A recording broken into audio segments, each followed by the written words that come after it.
Whispers on Steel. Book 1 of the Railway Inheritance. Written by Melody Gilly. Chapter 5. The private dining room at the Crown Inn had been carefully selected for its discretion. Heavy oak paneling absorbed sound, thick velvet curtains blocked curious eyes, and the separate entrance allowed guests to come and go without traversing the main pub. James Morrison had booked it for the entire day. The table that normally hosted village wedding breakfasts and Rotary Club dinners now disappeared beneath stacks of rail manifests, shipping logs, and hand-drawn maps of border crossings. Morrison stood at the head, silver hair immaculate despite the early hour, gold cufflinks catching the light as he traced a route with manicured fingers. "The Dresden connection remains our weakest point," he said to the three men seated around him. East German authorities have increased surveillance at all official crossings since the incident with Müller last month. Klaus Weber, a square-jawed man with wire-rimmed glasses and the rigid posture of a former military, tapped a folder labeled Transitrouten Strenggeheim. "Our West Berlin associates have secured alternative arrangements," he said in accented English.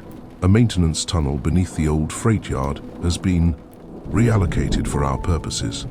The Stasi believes it collapsed during the bombing in '45. Morrison nodded, making a notation in his ledger.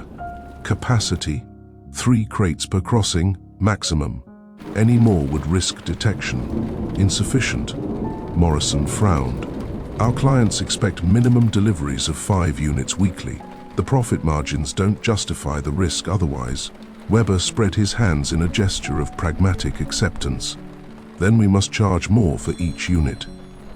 "Scarcity increases value, does it not?"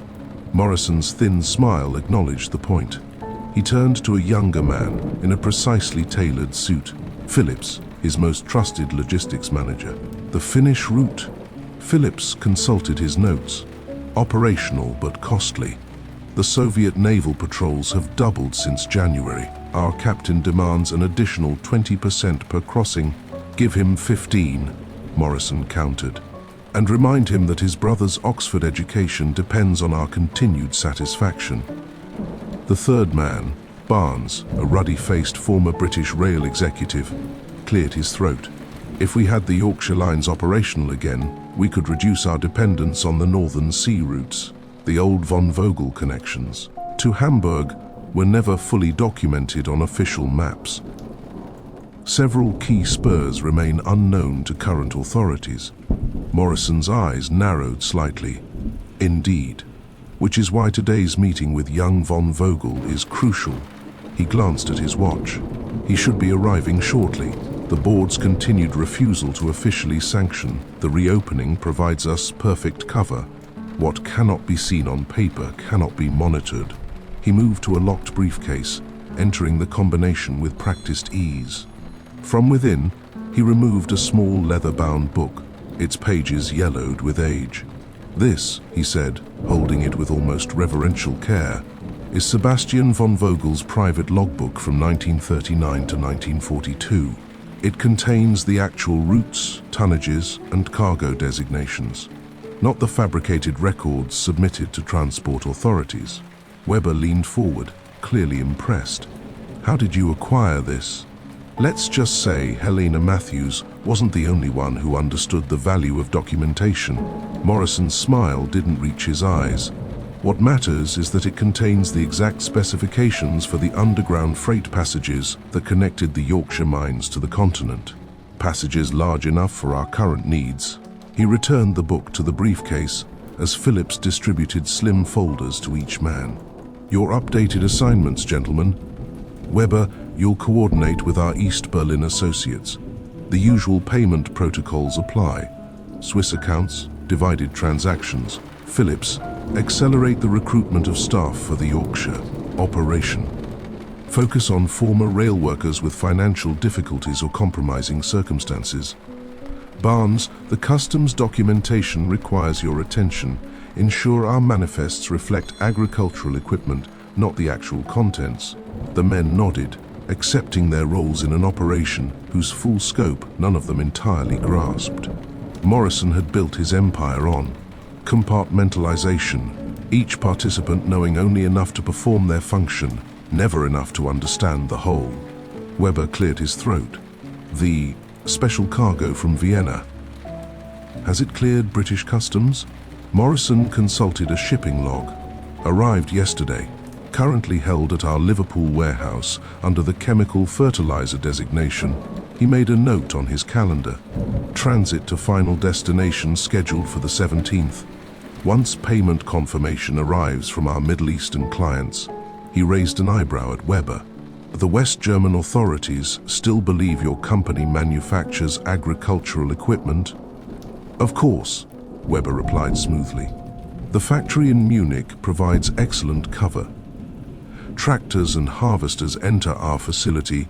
The documentation shows the same equipment leaving. What happens inside is nobody's concern, especially with the appropriate officials receiving their monthly consultation fees. The distant rumble of a sports car engine announced Sullivan's arrival. Morrison gestured for his associates to gather their materials. Gentlemen, we'll reconvene tomorrow at the Hamburg office. Von Vogel requires a more curated presentation of our operations. As the men filed out through the rear entrance, Morrison reorganized the table, removing any documents that mentioned specific cargo, replacing them with innocuous transportation projections and renovation estimates for the old railway lines. The true nature of their business, what exactly filled those carefully numbered crates moving between west and east, between Europe and more distant destinations, remained unspoken, visible only in the substantial figures on their Swiss bank statements. He poured 2 glasses of scotch just as Sullivan's footsteps sounded in the corridor, prompt as always, unwittingly following in his uncle's tracks toward an enterprise whose dimensions he had yet to fully comprehend. Morrison rose as Sullivan entered, extending a hand in greeting. The contrast between them was striking. Morrison's silver hair and traditional 3-piece suit against Sullivan's darker, more modern appearance. Like railway tracks running parallel, their paths aligned without quite merging. Right on time, Morrison said, gesturing to the waiting scotch. A quality I've always appreciated in the von Vogel men. Your uncle was similarly punctual. Sullivan accepted the drink, noting the careful arrangement of maps and documents on the table. Traffic was light. The village hasn't changed much since my childhood. Same shopkeepers, same routines. Some things in Yorkshire resist change, Morrison agreed, unfolding a large topographical map across the table, including what lies beneath it. He weighted the corners with brass paperweights shaped like miniature locomotives. Sullivan recognized them as models of the night flyer. Morrison's attention to detail extended even to his props. This, Morrison said, tracing a blue line that snaked from the Yorkshire mines toward the coast, is the official von Vogel line as it appears in British rail records. Decommissioned in 1943, officially unsafe for modern use. His finger moved to a parallel red line, fainter but more direct. And this is the actual primary route your uncle constructed, documented only in his private records. Sullivan studied the map carefully. The underground passages aren't shown here. No, Morrison agreed, producing a second map from a leather portfolio. Those were kept in a separate registry.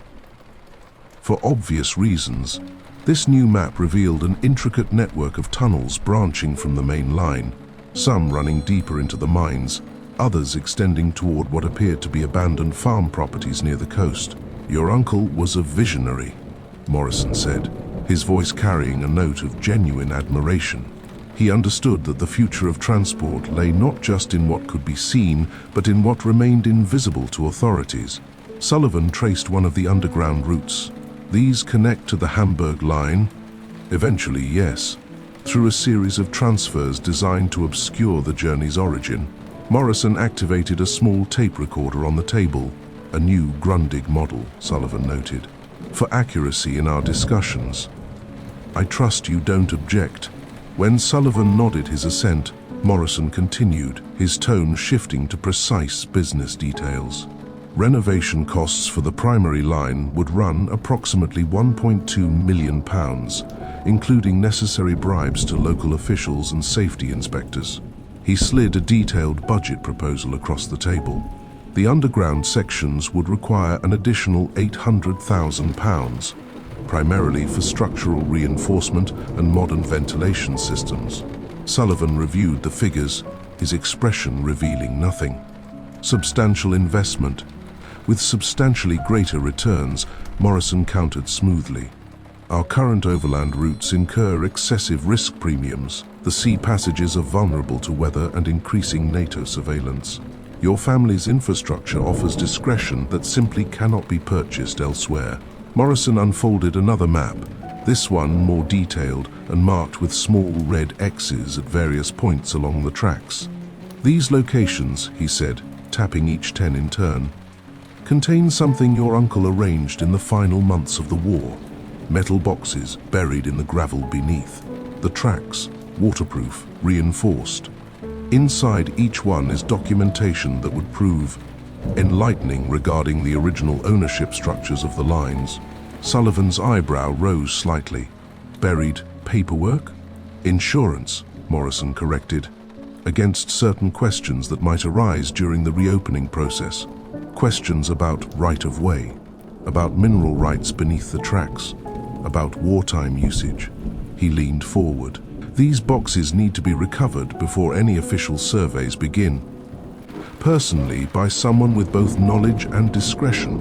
By me, Sullivan said, understanding. Precisely. Morrison nodded. I'd recommend starting with location 3, near the old signal box at Harrogate Junction. The ground there is softer, less frequently patrolled by hikers. Sullivan made a note in his pocket diary. And my official position in this venture? Morrison smiled, sliding a contract across the table. Transport Consultation Director. Initial salary of £45,000 annually, with performance bonuses structured according to successful shipment volumes. Plus, 10% ownership stake in the new operating company. Naturally, the figure was substantial, 4 times what Sullivan currently earned from his dwindling family investments. Both men knew the money wasn't the primary motivation. The von Vogel name would not appear in any documentation, I assume, Sullivan asked, reviewing the contract's opening paragraphs. Of course not. On paper, you'll be employed by Morrison Transport Consulting, limited in reality. You'll be rebuilding your family's rightful empire. Morrison refilled their glasses. Your uncle understood the value of operating in the shadows. I believe you share that appreciation.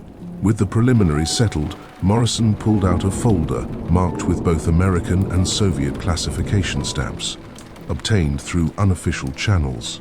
The current geopolitical situation creates unique opportunities, he explained, spreading several intelligence briefings across the table.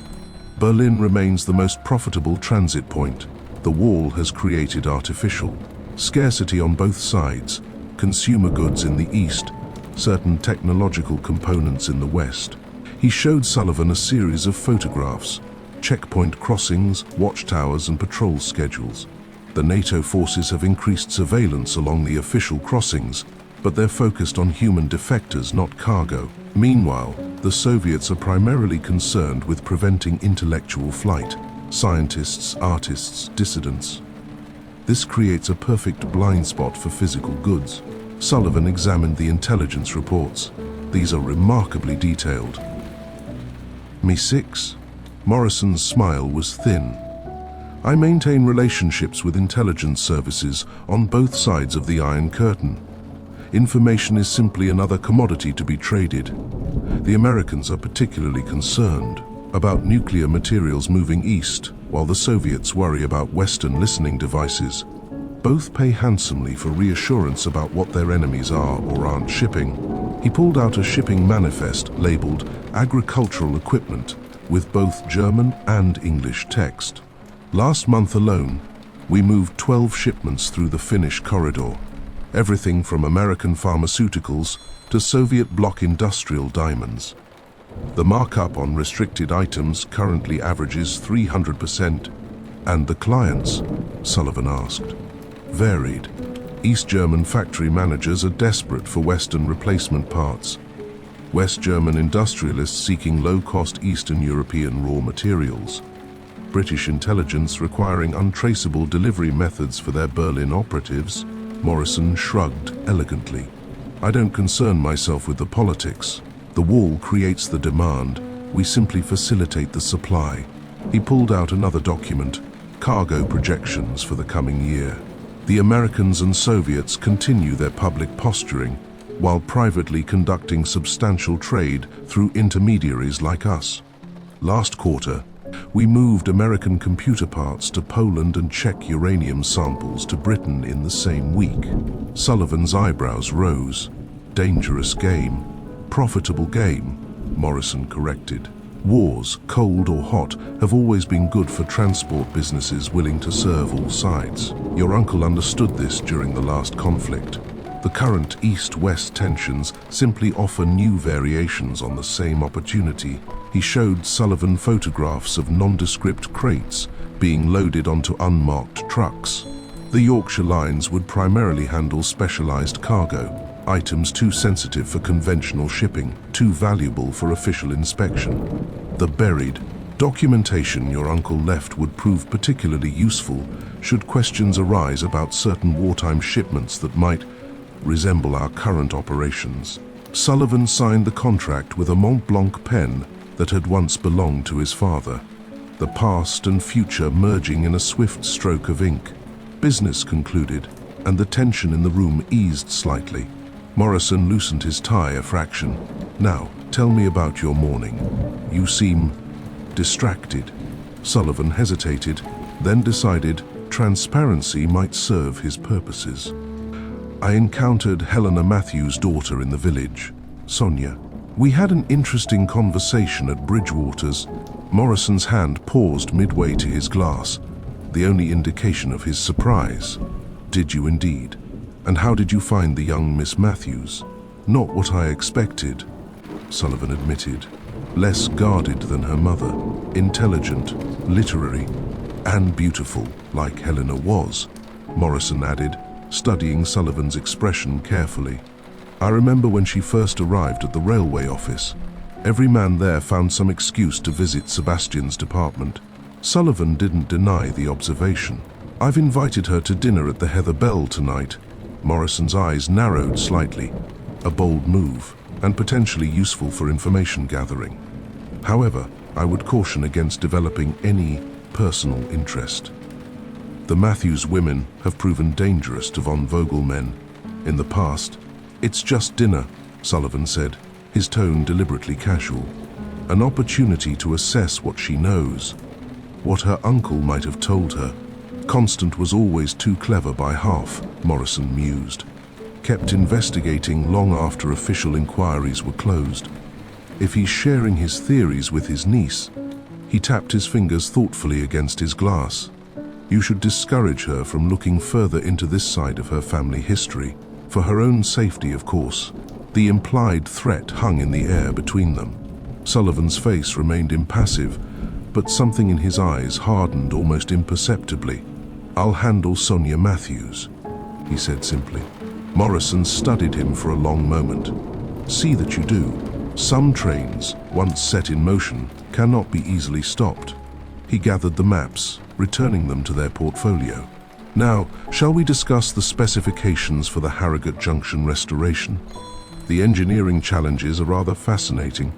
As they bent over technical drawings, the tape recorder continued its silent documentation, capturing words while missing entirely the undercurrents that flowed between them. Ambition, suspicion, and the first faint stirrings of divided loyalty.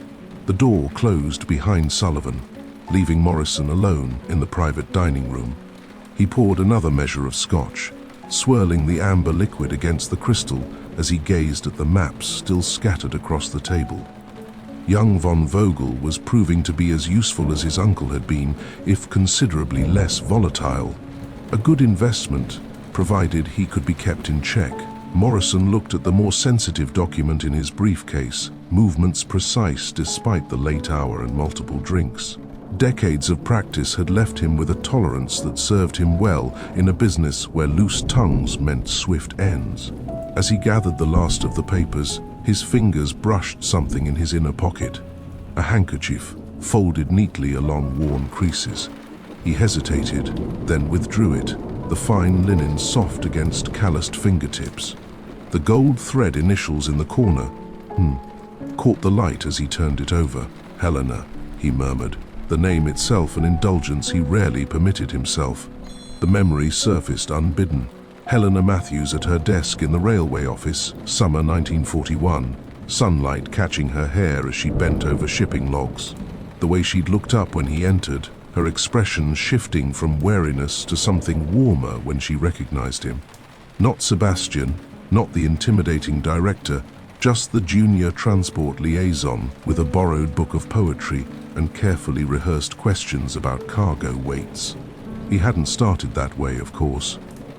Lieutenant James Morrison of British Military Intelligence, Section 6, was assigned to the Yorkshire region to monitor suspicious rail activities.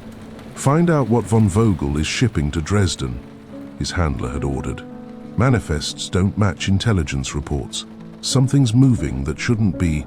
They'd given him the perfect cover. Junior transport liaison, responsible for coordinating civilian rail usage with military requirements. The position granted him access to scheduling offices, cargo manifests, and personnel files. He'd been good at his job, perhaps too good. The line between performing a role and becoming it had blurred dangerously. Morrison moved to the window, handkerchief still clasped between his fingers. She had given it to him that rainy October night when they'd taken shelter in the signal box, her laughter bright in the darkness as thunder. Crashed overhead. "For luck," she'd said, pressing it into his palm, "though I suspect you make your own."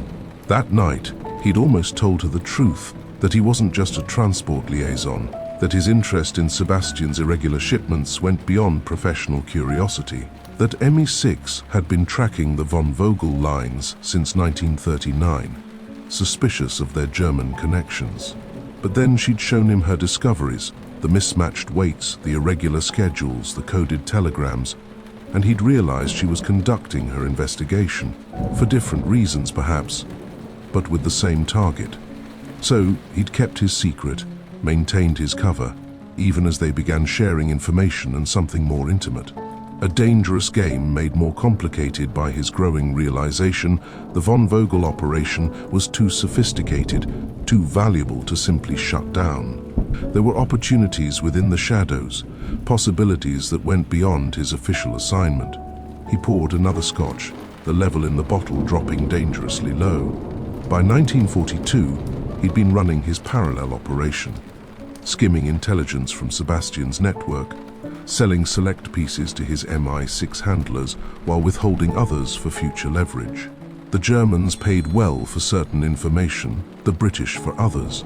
The railways connected everything, and information flowed along those tracks as surely as physical cargo.